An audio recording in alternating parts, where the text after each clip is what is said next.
My name is Michael Richardson, and what I'm about to tell you was never meant to leave a boardroom. Lean in, because in the next 8 seconds you're going to realize something unsettling. The corporate world isn't built on talent, loyalty, or truth. It's built on control, and the moment you stop being useful, the knives come out quietly. The folder didn't slam shut. It detonated. A dry, sharp crack that echoed through polished wood and fragile egos. 12 executives froze. No one breath. That's when I knew, before the words were spoken, that I was already dead to them. Austin Pierce didn't even look at me. He read my termination like a weather update. No emotion, no history, no acknowledgement of the 8 years I spent building the spine of that company with my bare mind. I was 52 years old, fired in public, by a 35-year-old CEO who had never written a line of code, never debugged a system at 3 in the morning, never carried the weight of a product that could collapse a billion-dollar supply chain if you got one variable wrong. He had an MBA. I had the architecture of tech core industries living in my head. And here's the first truth they never teach you. Corporations don't reward builders. They harvest them. I stood up slowly. I felt heat in my face, but I didn't give them the satisfaction. I gathered my papers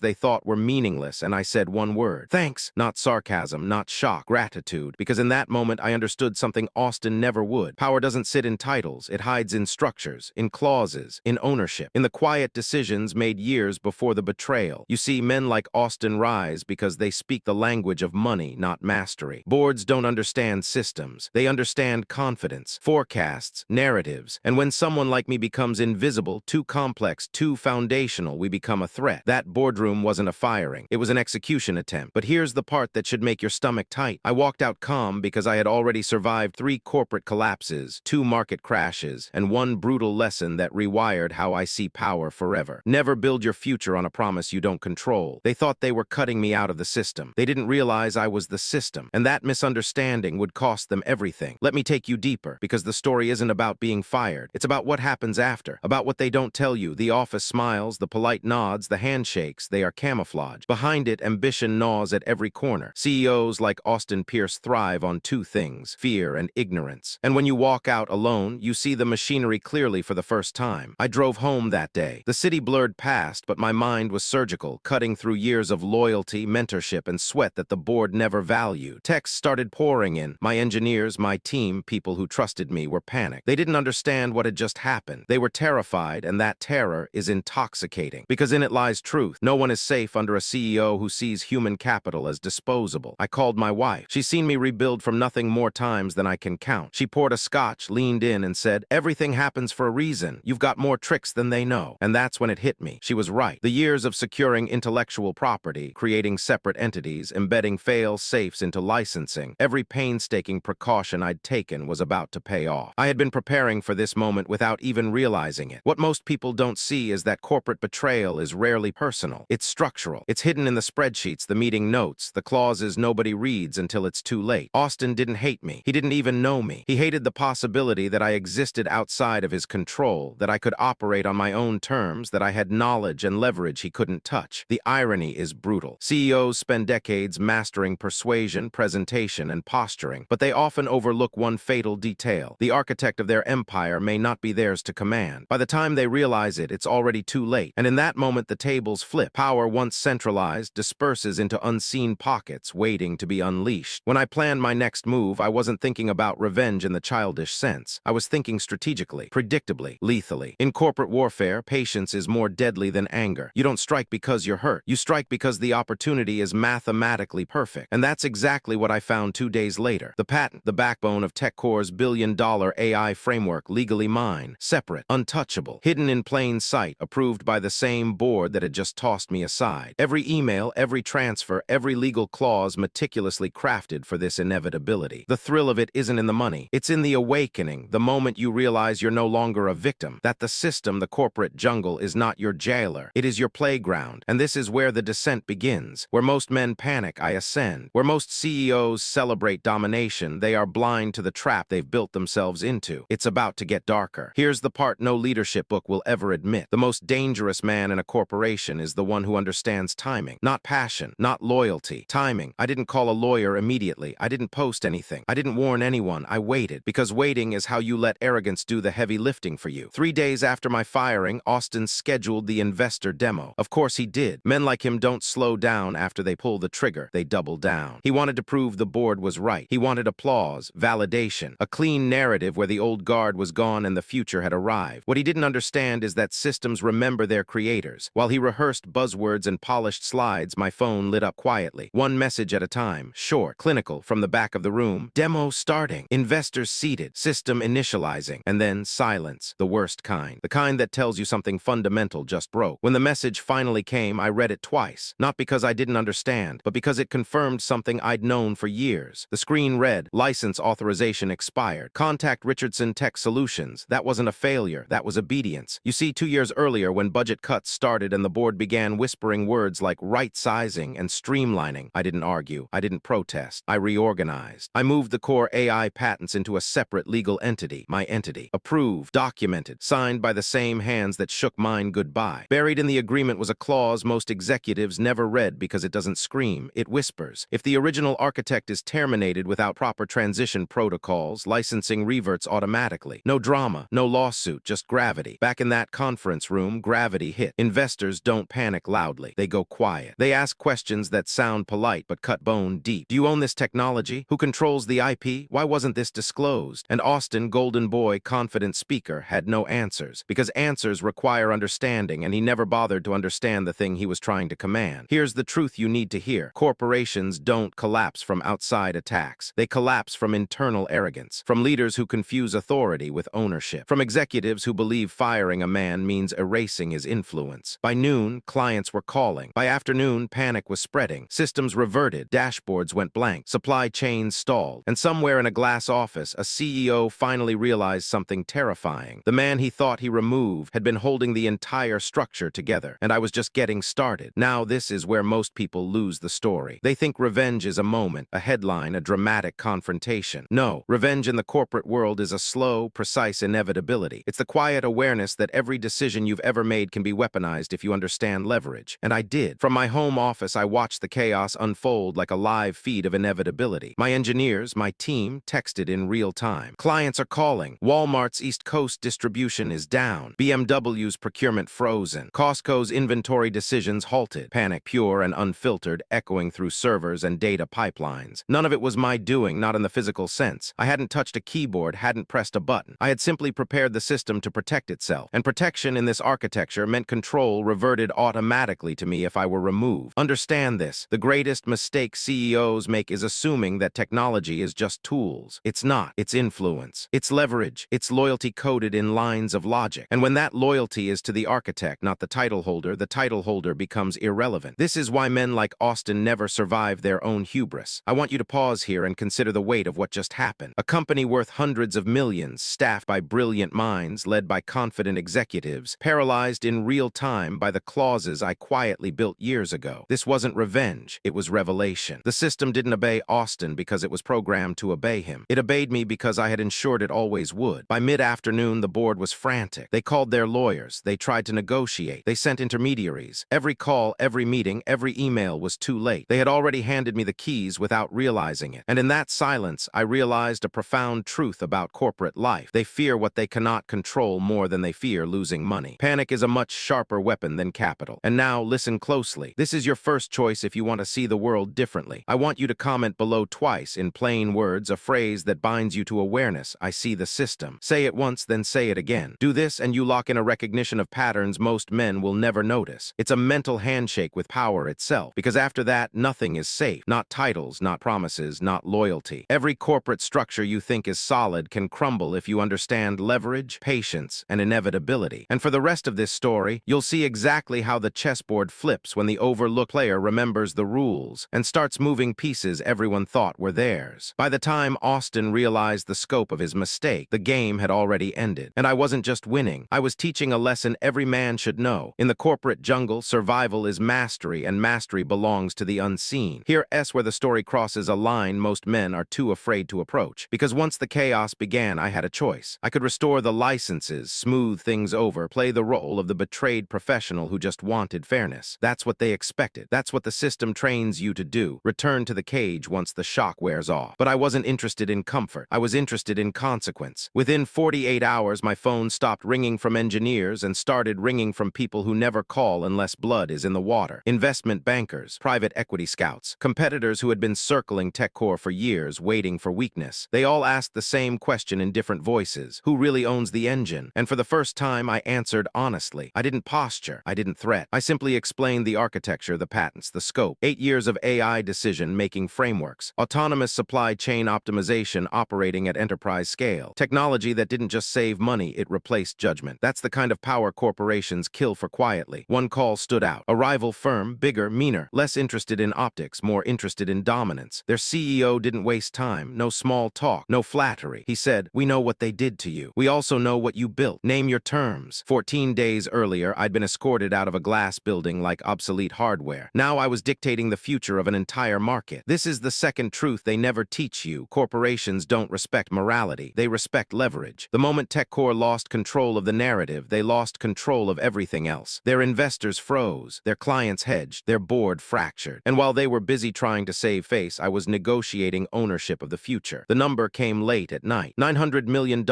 Not a payout, not severance. A clean acquisition of the patents, the frameworks, the licensing rights, cash, control, finality. I didn't celebrate. I didn't smile. I signed. Because revenge isn't about emotion. It's about symmetry. They removed me to consolidate power. I removed the ground beneath them to redistribute it. That's the lesson. That's the danger. When the deal closed, TechCore's valuation collapsed. Not overnight, but irreversibly. Talent fled. Clients followed. Austin Pierce gave interviews about unexpected challenges and strategic realignment. Words men use when the truth would expose them. And me? I disappeared. That's the part Hollywood gets wrong. The real victor doesn't stand on the rubble. He walks away unseen, carrying something far more valuable than money. He carries clarity. And once you have that, you can never unsee how fragile their world really is. Let me make something brutally clear. This wasn't luck. This wasn't genius in a flashy, movie-style way. This was patience, observation, and an understanding of human weakness, the kind most men never cultivate. CEOs like Austin Pierce think firing someone erases history. They believe they're shaping destiny. But destiny in corporate warfare is written in structures, contracts, and the quiet genius of foresight. Most employees spend decades believing loyalty is currency. They punch in, they smile, they absorb orders. But loyalty has a ceiling. It's conditional, fragile, easily replaced. The board applauded Austin's decisive leadership without realizing that their applause validated the very mechanism I had been preparing to exploit. Every nod, every approval, every signature, they were unknowingly arming me. Here's the third truth. You can't fight a system you don't understand. Most men never see the levers of power. They assume hierarchy equals control. It doesn't. It's illusion. The real power lives in knowledge, in documentation, in the hidden clauses nobody reads because the surface is too shiny, too tempting to ignore. And when the visible authority tries to act without understanding those layers, they're exposed, vulnerable, pathetic. I watched the implosion from the shadows. Not out of malice, but because I had built a rule set, an unbreakable legal framework that ensured my survival and dominance. It's a mistake to assume revenge is reactive. Real revenge is proactive. You anticipate betrayal, plan contingencies, and then when the moment arrives, you execute the simplest possible steps to achieve maximum effect. And it's beautiful in a cold, mathematical way. Watching executives stumble, hearing investors whisper questions they can't answer, seeing panic ripple through a system they believed they controlled. It's not about joy. It's about validation. Every detail I had buried, every fail-safe I had embedded now functioned exactly as intended. Austin's grand demo of competence became the most public evidence of his incompetence. The irony isn't just delicious, it's instructive. CEOs worship perception. They hire the flashy, the confident, the smooth talkers. But perception collapses against reality when the reality is engineered by someone who understands it completely. Austin thought he was the conductor. In truth, he was a guest in my symphony, and every note he played only amplified his failure. Now I want you to understand something subtle but crucial. Revenge in the corporate world doesn't need drama. No shouting, no lawsuits, no viral exposés. The system itself becomes your instrument. You orchestrate events legally, invisibly, efficiently. And in doing so, you teach every man watching the harshest lesson imaginable. The most powerful weapon isn't talent, title, or ego. It's foresight. And once you internalize that, you see every boardroom, every office, every handshake differently. You see who truly holds power and who is merely playing at it. Here's where the darkness gets deeper and the lesson becomes dangerous. Because what most men never realize is that corporate revenge isn't about destruction. It's about transformation. The system doesn't punish, it exposes. And exposure is far more devastating than a headline or a firing notice. By the end of the first week, TechCore was unraveling. Investors whispered, engineers questioned their loyalty, and clients quietly prepared contingency plans. But the most exquisite part? Austin Pierce. He couldn't see it coming. Every frantic call, every sleepless night, every internal meeting, the anxiety was the most precise instrument I could have designed. It wasn't violence. It wasn't screaming. It was inevitability. Power, real power, is psychological. It's the art of letting people believe they still control the narrative while subtly proving they don't. Austin had tried to assert control by removing me. He thought firing the architect of the system would erase influence. But influence isn't erased, it's redirected. And in that redirection lies the deepest satisfaction of all. Watching men with all the titles, all the prestige, and all the confidence realize they were never in command. By the second week, I had multiple calls from rival corporations. They didn't ask for favors. They didn't negotiate. They offered terms because they understood what Austin and his board couldn't. I held the keys to a multi-billion-dollar future, and I could rewrite the rules at will. Every clause, every patent, every safeguard I had buried became leverage. What they hadn't anticipated is that foresight is often invisible until it manifests, and then it's unstoppable. Let me pause for a moment and speak to you directly. If you're watching this, you're being trained without knowing it. Every corporate betrayal you've ever suffered, every promotion denied, every toxic boss who underestimated you, it all follows the same pattern. They operate on surface-level control. You, if you learn to anticipate, to prepare, to own the unseen structures, can flip the board entirely. Twice, I want you to comment below, I control the unseen. Say it once, then say it again. This is not just engagement, it's a symbolic acknowledgement that you see the hidden architecture of power. Because once you see it, nothing in the corporate world looks the same. You notice the manipulations, the passive aggressions, the calculated deceptions. You understand that firing, layoffs, and boardroom posturing are all theater, tools to obscure the invisible currents of control. And if you position yourself correctly, if you protect your leverage, if you prepare in ways no one anticipates, then you can orchestrate outcomes that others assume are impossible. This is the turning point, when the game stops being about survival and becomes about mastery. And mastery, my friend, is the point of no return. Now let's talk about what most people never admit. Corporate life is a battlefield disguised as normality. The coffee machines, the meetings, the team-building exercises, all distractions. The real war is structural, legal, psychological. And if you underestimate it, it will chew you alive before you even realize the fight began. By the time I finalized the deal for the patents, I was no longer just a former CTO. I was a force operating outside the rules they thought governed the game. TechCore's AI systems were still running, but under my authority. Their operations stalled only where I allowed. Their board panicked in real time because they had no visibility into the mechanisms I'd embedded. Every spreadsheet, every dashboard, every contract I had touched now spoke my language. They didn't know it, but they were dancing to it. Here's the fourth truth, and it's subtle but lethal. The true architect of a corporation is not always the CEO. It's the person who understands the invisible engines that make it work. The patents, the licensing, the intellectual property, the people, the processes. Austin thought he was the captain, but he didn't know how to start the engines. He had control in name only, and when he tried to execute, the machine recognized its creator, and the machine acted. It's a lesson I had learned painfully over decades. The first time I saw it, it was a startup collapsing overnight, leaving employees terrified and investors furious. The second time, it was a company hemorrhaging clients in a financial crisis. Both times, I noticed the same pattern. Knowledge without leverage is powerless. Leverage without knowledge is blind. When you combine both, you hold something untouchable. And now I'm going to tell you something most people would consider immoral, even reckless. But listen carefully. In the corporate world, morality is a luxury. Strategy is what counts. Strategy means thinking 5 steps ahead, embedding fail-safes, and using the rules themselves as weapons. Austin's board signed every agreement that protected me. They did it believing it was standard procedure. I used those same agreements to dismantle the illusion of their control. That's not luck, that's execution. The satisfaction is not emotional, it's intellectual. Watching a company flounder not with your hands on the controls, but because the structure itself validates your foresight, that's mastery. And mastery changes the way you walk through the world. You no longer fear layoffs, boardroom politics, or sudden betrayal. You anticipate, you prepare, you act with precision. And here's the takeaway every man who wants to survive and dominate must understand. The moment you are underestimated, the system itself can become your ally. The architecture you control, the leverage you hide, the knowledge they ignore, all of it becomes the instrument of inevitability. And when they finally notice, it is already too late. This is where men like Austin fail. They play for perception. I played for permanence. By now, you should be feeling the weight of what happens when preparation meets opportunity. Most men never reach this stage because they think power is loud. Titles, offices, corner suites with city views. No, true power whispers. It moves silently, invisibly, and strikes when the world believes you are powerless. That's exactly what I became. 2 weeks after being fired, I sat across from a competitor's CEO in a private boardroom. The room was dim. No assistants, no PR teams, no cameras. Just strategy. I outlined the patents, the AI framework, the licensing licensing rights. Every clause, every fail-safe, every contingency I had embedded over 2 years laid bare. And then I paused. Silence. The kind that makes men lean forward involuntarily. I didn't beg, I didn't pitch, I didn't explain why they should care. I simply stated the facts, ownership, control, and legal certainty. $900 million later, the patents were theirs. Cash, clean, absolute, and tech core. It imploded gradually. Engineers left. Clients hesitated. Investors called for audits. The boardroom whispers became headlines. And Austin, he had nothing to sell, nothing to leverage, nothing to explain. The very system he thought was his playground now revealed him as an amateur. Here's the fifth truth, and it's critical for anyone listening. In the corporate jungle, the man with the most visibility is often the weakest. Titles, prestige, charisma, they are superficial. Leverage, foresight, and structural control, that is where survival and domination live. If you can manipulate the invisible, the visible becomes irrelevant. Austin learned this the hard way. He thought firing me was a tactical strike. It was his undoing. Let me be clear, this isn't a story about vengeance for ego. It's about understanding the rules nobody teaches, about seeing the cracks in systems, the assumptions that executives rely on, and exploiting them with precision. It's about owning something so fundamental that when you are removed, the structure itself reasserts your authority. That's the genius and danger of being the unseen architect. And this is the point where most men hesitate. They see the chaos, they see the collapse, and they think, that could never happen to me. But it already is happening every day in corporations across the world. People are being removed, replaced, ignored. Only those who understand the hidden architecture of control can turn these moments into dominance rather than destruction. If you remember one lesson from my story, let it be this: the moment you are underestimated is the moment you are most dangerous. Power resides not in visibility, but in preparation. And if you master that, no firing, no betrayal, no CEO can ever touch you again. Now the final truth, and the one that changes men forever, is this: revenge in the corporate world is never about rage. It's about inevitability. It's about constructing a reality where the outcomes you want are not just possible, they are unavoidable. And once you see this, the way you navigate every office, every boardroom, every handshake transforms completely. After the sale, I walked away quietly. No press conference, no triumphant statements. Just a few calls to my closest allies, my family, my team. They understood. The rest of the world was left guessing. TechCore would rebuild, reorganize, perhaps even survive, but without understanding what had truly happened. And Austin Pierce, he became a cautionary tale whispered among investors and executives, the embodiment of what happens when arrogance meets structure. Think about it. He controlled the perception, the title, the speeches, but he didn't control the foundation. I did. Every clause, every line of code, every hidden ownership stake was mine. And that's the lesson most men never learn. Titles are ephemeral. Knowledge is fleeting if you don't protect it. Leverage, that is eternal. Corporate life is filled with illusions. Bosses who project omnipotence. Boards who nod without understanding. Employees who follow without thinking. But once you recognize the rules underneath, the hidden levers, the contracts, the unseen architectures, you can operate at a level few will ever comprehend. You become untouchable, not by intimidation, but by inevitability. Here's the final challenge to you, the man watching. Most of your energy is spent on visibility, on approval, on playing roles. What if you redirected that energy to mastery, to understanding what moves the system, what structures hold it together, what fails silently when ignored? Once you do, you'll realize that the corporate world is not a cage. It's a chessboard, and the pieces you think belong to others may already answer to you. Remember the phrases you repeated earlier: I see the system, I control the unseen. Keep them close. They are not just words, they are a mindset, a key, a map through a world most men navigate blind. Because when you see clearly, plan meticulously, and act with patience, the invisible becomes your playground. And finally, know this: once you've tasted the power of invisible mastery, you can never return to ignorance. Every boardroom, every CEO, every corporate maneuver will reveal its hidden currents. You will see what they cannot, control what they assume they possess, and move through the corporate world not as a pawn, but as a force no one dares confront. That is the ultimate lesson. That is the dangerous knowledge you were never meant to hear. That is corporate revenge perfected.